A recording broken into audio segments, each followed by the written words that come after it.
We're here with Mike Ranen, who is, among other things, Bowdoin's COVID-19 resource coordinator. Mike, what was the genesis of your becoming the college's COVID czar?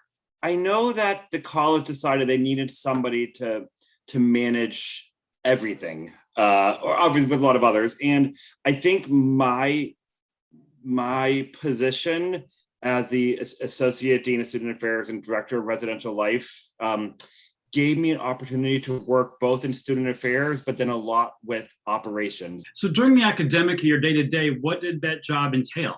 A lot of communication, a lot of making sure that everybody who needed to be included in the conversation was included, as well as a lot of planning. So really thinking about how do you kind of create Bowdoin in a pandemic? How do you make sure that facilities knows what to do? How do you make sure that EH&S, health services, our testing program, communicating with faculty, communicating with students and deans, just trying to make sure that we clearly set our expectations and working then with our health experts, both at Bowdoin and at the CDC, to make sure we're doing the right thing and implementing it, really. So a lot of emails, a lot of late night emails. Yeah, and the COVID-19 testing regimen was rigorous. Before the start of both semesters, the college arranged for testing before students' arrival on campus. And then students were tested 3 times a week when they first got to campus, and then twice a week after that. First of all, that sounds like a lot. How did you manage all of that? And how important was that to maintaining the bubble of health and safety? No, that's a great question. We would not have been able to open if we weren't able to test students. We knew that there would be COVID. Like there was no way we were not going to have any cases of COVID on campus. But what we needed to know, though, is that we needed to detect it quickly enough so then we can isolate those students or staff who are positive before they had the chance to transmit it to others. So the pre-arrival testing gave us the benchmark of, we did see a few students who were positive, and we asked them to, wait until you can come by. And then because we know that the incubation period is about, up to anywhere between 2 and 10 days, we knew that those first few weeks are critical, because if they picked up COVID on travel, it's not necessarily going to show up on the first day. It could show up a week later. So rapid testing allowed us to quickly catch any cases that students may have brought with them. And then throughout the year, any students, faculty, and staff, we were able to isolate them quickly, again, before they could hopefully infect others. In a recent letter to faculty and staff, President Rose wrote that Bowdoin conducted more than 110,000 COVID-19 tests and noted the 15 positive student cases, 32 among employees, for a positivity rate of just 0.043%. Most would say that is impressive. How did Bowdoin pull that off? I'll say a little bit of luck, but a lot of hard work. Our plan to de-densify really helped. Our rigorous contact tracing program helped.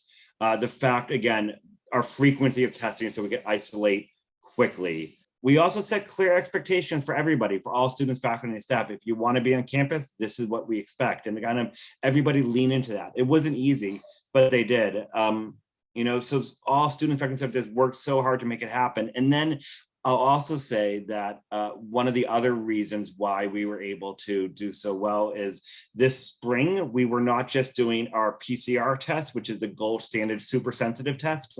We also were able to get thousands of rapid antigen tests, those kind of 15-minute tests that you may take at Walgreens. So that's when we had a few small outbreaks, both at Molten Union, one of our dining halls, as well as some of our facility staff, being able to antigen test that day, as well as a more sensitive PCR test, allowed us to stop transmission. And I think, we can safely say that we had 0 student-to-student transmission all year, which is remarkable considering what happened to some of our peer institutions.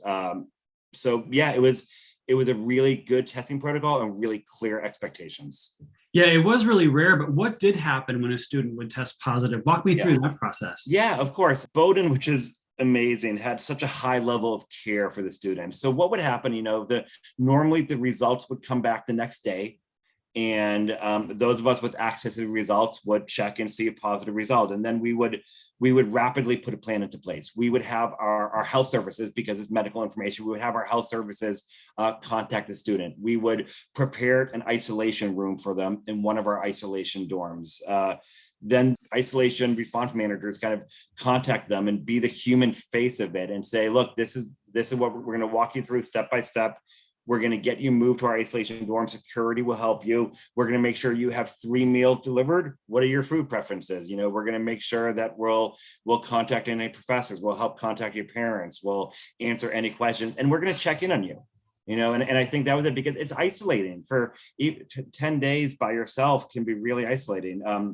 We also thought about, okay, so how can we give them outside access? You know, take a walk for half an hour a day to help with mental health.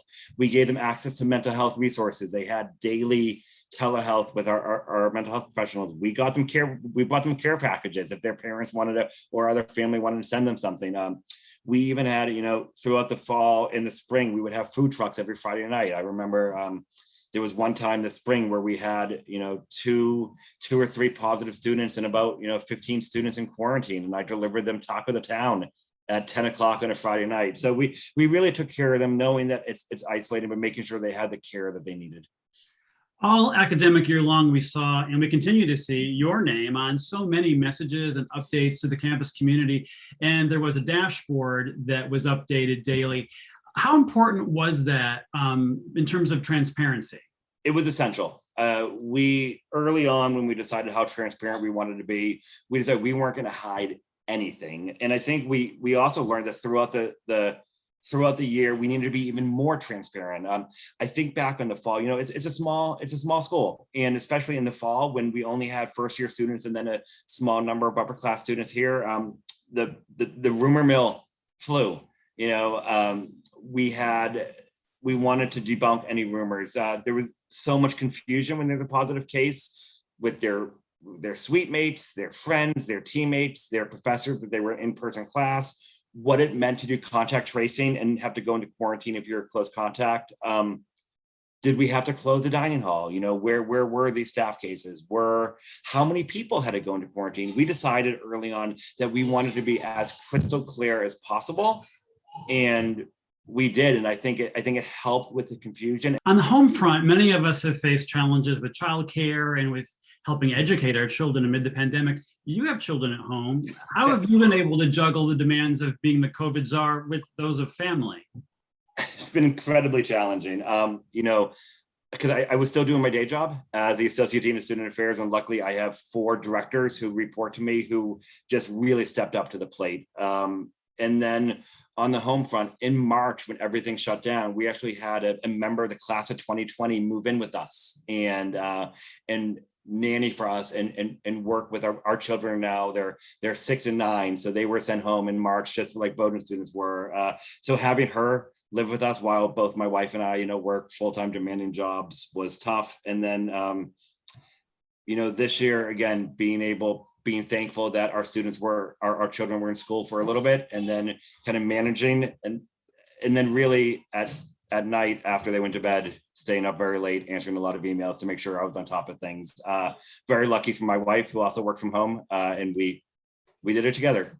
In your role as COVID-19 resource coordinator, what has been the biggest challenge?